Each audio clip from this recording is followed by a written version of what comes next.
Now let's look at that. The question is this what the banks did, a pyramid scheme? A pyramid scheme is defined as an illegal, very risky, get-rich-quick scheme that can cost a lot of people a lot of money. Let's look at this backwards. It cost a lot of people a lot of money. Yes, it did. It was a get-rich-quick scheme. Yeah. It was very risky. Yeah. But of course, it was not a pyramid scheme because banks would never do anything illegal, would they? Was it a Ponzi scheme? A Ponzi scheme is defined as a fraudulent investment operation that pays returns to initial investors, not from any actual profit earned, but from money paid by subsequent investors. The returns paid, like dividends and bonuses, were actually paid by subsequent investors, like the pension funds and other investors and other banks. Yes. They were not actually paid from profit earned. The banks made the profits, of course, but the question is, did they really earn it? No.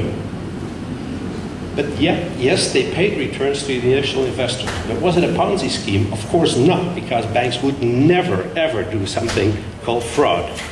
So it couldn't be a Ponzi scheme. Now, there were hearings in America, Senate hearings, and one of the senators, Mr. Kaufman, said to Lloyd Blankfein, the CEO of Goldman Sachs, this person here, Mr. Kaufman said that all the people he knew in Wall Street were very smart. And Mr. Lloyd Blankfein responded with the remark, "We're not that smart." And of course, saying this, you have to look very, very seriously, because it's a serious remark. It's a smart remark too, because pretending not to be smart means that you were incompetent, but not criminal. Only when saying this, I think his real thoughts were differently. And maybe his face was differently, so when we pull off the facade, maybe he should look like that. We're not that smart. No, of course not. Mr. Kaufman said everyone in Wall Street was very smart. And Mr. Blankfein said we were not that smart. No, they were incredibly smart, not very smart. A lot smarter than that. Lack of intelligence, that's what he pled. Lack of intelligence is not a crime, and neither is lack of morality. Apparently there's no crime in this kind of behavior. I think there should be. I think that the players like Lloyd and Jamie and John and Brian should go behind bars. And I think a lot of politicians and government officials and a lot of other CEOs and managers in in the banking industry, at least the ones who are corrupted or the ones who are untrustworthy or unethical, those are the ones that should go behind bars. Only we do not have these laws. We don't have laws that act to morality. We have justice laws. Lesson number 3 is entropy for professionals, because where is this situation leading to? What we've seen in the crisis, everybody's talking about a double dip. I say there will not be a double dip because we're still in the first dip. The whole system was falling down, and what we did, we put lots of money in it, about $2 billion, into the system to keep it from falling. Only now, this investment has lost the power to stop the building from falling. So I think it's going to collapse. What's going to happen? I think that bank assets will implode. And why? The assets the banks had were overrated. And at the top of or let's say at the start of the financial crisis, at the moment the housing market bubble burst, at that moment there were still a lot of these assets on the balances of banks. And these assets contain a lot of thin air. And the air is still in there. Now what the banks try to do is let the air go out bit by bit by bit by bit, but that won't happen.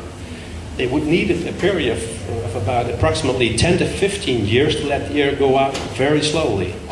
And I think it's going to happen really soon, within months, maybe within weeks. And as that happens... Can I ask you something? Sure. You said that there's a difference between business people and the banks? I beg pardon? There's a difference between how banks make their money and how government makes the money. But is the government not... I didn't say there was a difference between that. Oh, because I thought you said, well, that the businessmen, they were doing illegal things. No, I never said that. I said maybe that they were immoral, but not they were immoral, but not illegal. But isn't it so that like the government with taxing for this box of potatoes, that they're part of the deal, you know? When the price goes up, the tax goes up, and that gives them wages. That is where a country, a government is founded from the profits of anything. That's a completely different discussion from now. But we can have this discussion one later moment, not today. Okay, not today. Okay. I think the bank assets will implode. That would mean that the banks will make losses and some banks will fail. That means they'll go bankrupt. But I think the thin air is going out. It will go out real quick and not very slow. And that would mean that banks could implode, and if they will implode, then banks will fail. They'll bankrupt. Now, if big banks started to bankrupt, there'll be a cascade of bankruptcies in the banking sector. And that could mean that electronic banking will come to an abrupt stop. Now, knowing that more than 92% of world payments are made electronically, that would mean that electronic payments will be terminated. That would mean that about, let's say, 92 or more percent of all payments worldwide will stop at once, abrupt. Now that would mean that our economy, the real economy, would come to a standstill. Of course, this is a worst case scenario. It's not the only scenario, but it's a possible scenario. And that would mean that there will be real entropy for professionals.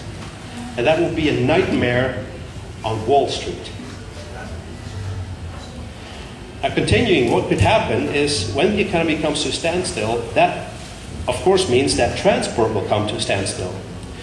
And since a lot of food is imported and exported from one country to another, that could mean that several places in the world will not have enough food. And if they don't have enough food, there'll be fear and anger and looting, plundering. And if that would happen, there would be disorder. There would be riots and chaos and anarchy. And then there'd be new leadership. Because the old leaders, the CEOs and the government officials and the politicians, at least the corrupted ones or the untrustworthy ones, they will have to be removed. Preferably behind bars, but they have to be removed anyway. And that new leadership will come. And that will be the turning point for a new society and probably a turning point for a better world. And let's not forget, the world crisis actually means turning point. So let this crisis happen. There's nobody who can stop it. Let it happen and let it be a turning point and let there be a better world. That's what I hope for. And I would like to conclude with a statement, or let's say part of the lyrics of a song sung by John Mayer. I don't care if we don't sleep at all tonight. Let's just fix this whole thing now. That's our duty. Let's make it a better world. Thank you.